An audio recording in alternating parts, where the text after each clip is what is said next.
magulang, umiinog ang mundo sa kanilang mga anak. Paano kaya ang kay RB? 6 na taong gulang lang, pero ang bigat, 70 kilos na. December 16, 2014, isinilang ni Baby Lynn ang isang bouncing baby boy na may bigat na 4 kilos, si Baby RB. Ang isip ko lang, ang cute, tuwan-tuwa po kami. Parang longganisa. Mabilog siya, sarap niya pusin. Pero habang lumalaki, may napapansin sila sa kanilang bunso. Talagang hirap na hirap po ako mag-alaga. 1-year-old, higit po, nakasakay na po siya sa stroller. Tinutulak ko na lang po siya. Pagtuntong nito ng 2 years old, Hindi ko na po siya makarga. Para pong kinukumpira ko po siya sa isang kabang bigas po. heto na si Baby RB ngayon. Siksik na siksik ang mga braso at binti. Malaki ang tiyan at mahigit 70 kilos na. Mas mabigat pa sa isang sako ng bigas kahit 6 na taong gulang pa lang. Nagwo-worried na po kami mag-asawa. Dahil sabi namin bakit parang hindi po normal ang bigat niya. Talaga po siya ay patas ng patas ang timbang. Timbangin natin ang kanilang problema.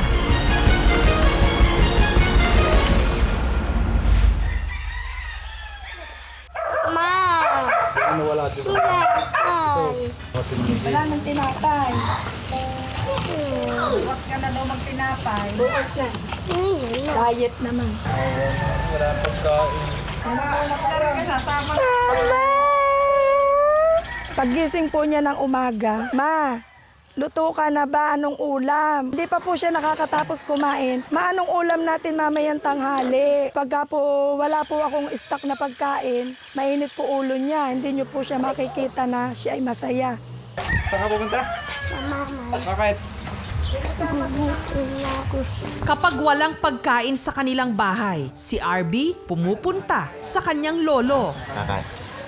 Kakain ka? Nagugutom po ako. Doon po ako napunta sa mamay. Doon po ako nakain. Masaya po ako nakakakain. Wow. Pag ang pangulam may hotdog, ay laging napunta sa akin. Ay pinagbibigyan ko at nakakaaway ang bata. Tubo pa. May paborito mo lang. Sinisekret pa niya minsan sa akin na siya'y kumain na para makakain uli siya sa bahay. Ang hilig niyang panoorin online, mukbang videos. Puro pagkain. Gusto mo yan? Ba't ka ba ito? Lagay mo gusto bala. Doon sa loob ng washing. Madalas din daw si RB naiinitan, kaya 6 na beses kada araw naliligo.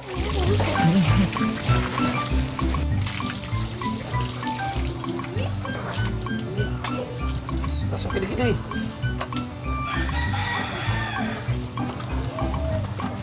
Hari pa.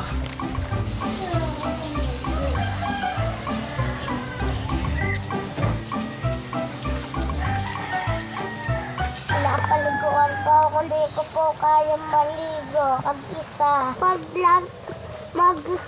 Magtagal na nakataas. Mabigat. Ang kanyang paa, size 7 na. Ang kanyang mga damit, pang matanda na.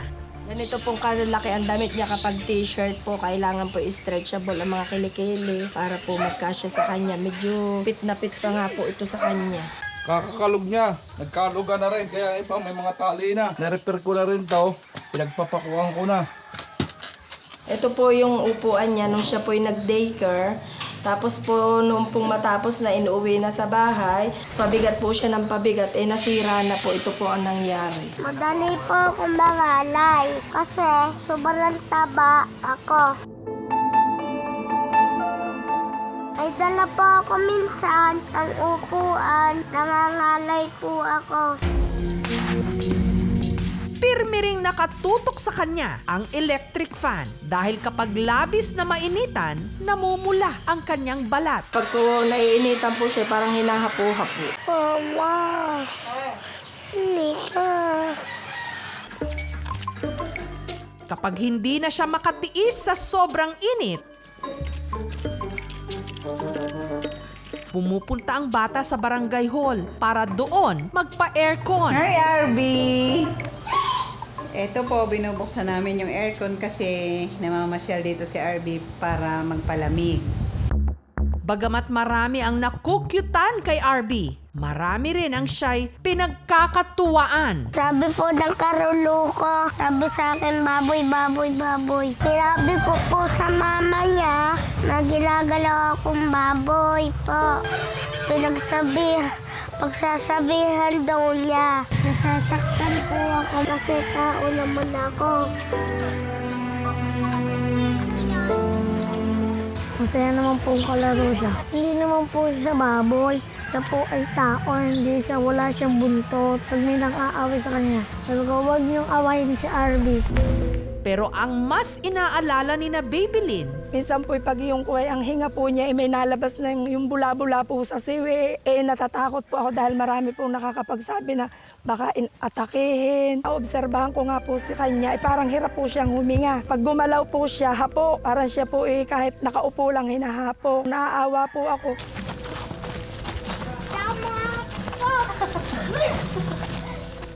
Sobrang hirap. Yung pagkain na lang, hindi alam kung saan kukunin. Talagang baon-baon sa utang. Hindi ko naman po kayang ipa-check up sa malaking ospital ang anak ko dahil talagang kulang pa po sa pangkain ng amin pong kinikita. Sana po matulungan niyo po ako para po ako'y pumayag. upang timbangin ang kalagayan ni RB, ipinakonsulta namin siya sa pediatrician at nutritionist dietitian. Ayon sa kanila, si RB, obese o sobra ang timbang para sa kanyang edad. Talagang lagpas po siya dun sa P95, no? Dun sa weight range for his age. Around 95% ng mga bata sa kaedad niya, hindi ganyan kalaki. So medyo mataas po yung gap niya dun sa normal talaga. Base sa pamantayan ng WHO o ng World Health Organization, ang normal na bigat ng bata na nasa 6 na taong gulang, 22.8 kilos. Malayong malayo sa 73 kilos na bigat ni RB. Base sa pag-aaral ng Food and Nutrition Research Institute, kumpara sa nakalipas na 15 mga taon, ang bilang ng mga batang Pilipino na nagiging obese, trumiple. Isa ring pandemic ang obesity sa buong mundo. Isa siyang lumalaking problema, lalong-lalo na ngayon na pandemic. Mas malaki ang risk na magkaroon ng malalang COVID-19 pag may obesity. Dahil stay at home ang mga bata ngayon, madalas wala silang physical activities, kaya ang ilan sa kanila lalong bumibigat. Kailangan yung physical activity, at least po an hour of vigorous exercise every day. Pagawan din nyo ng mga household chores, mga pagwawalis. Iwasan po yung 3 maalat, pamantika, matataba. Samantala, para malaman kung may iba pang kondisyon si RB, isinailalim siya sa home service laboratory tests. Lumalabas po na mataas ang asukal natin, mataas ang kolesterol, may problema din po tayo sa functioning ng atay, at saka po yung sa ating thyroid. Pumapasok tayo dun sa pinag-usapan natin last time na metabolic syndrome. Ang metabolic syndrome common yan sa mga adults. Si RB, bata pa, meron na siyang ganitong problema. So, kailangan talaga natin masolusyonan yan. Kasi tanda niya, magiging at risk siya for cardiovascular diseases, mga sakit sa puso. Kaya lang po dun sa thyroid problem po natin, kailangan po natin ng pedia endocrinologist. Ang nutritionist nagbigay rin ng meal plan na makatutulong kay RB sa kanyang pagbabawas ng timbang. Dito po kung gaano kadaming gulay, gaano kadaming prutas, gaano na lang po kadaming pag-inom ng gatas, ilang slices po ng karne ang mainom po kainin ng bata, at saka ilang takal po ng kanin sa isang araw.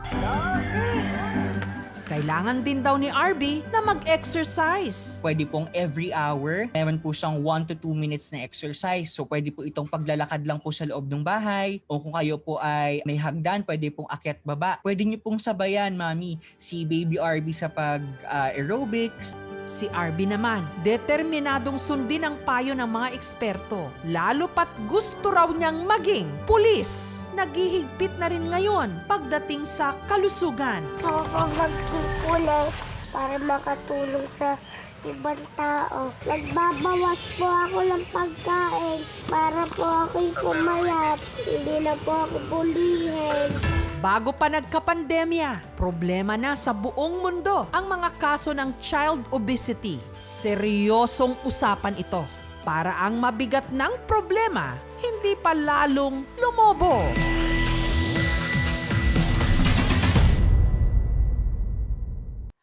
Thank you for watching mga kapuso. Kung nagustuhan niyo po ang videong ito, subscribe na sa GMA Public Affairs YouTube channel and don't forget to hit the bell button for our latest updates.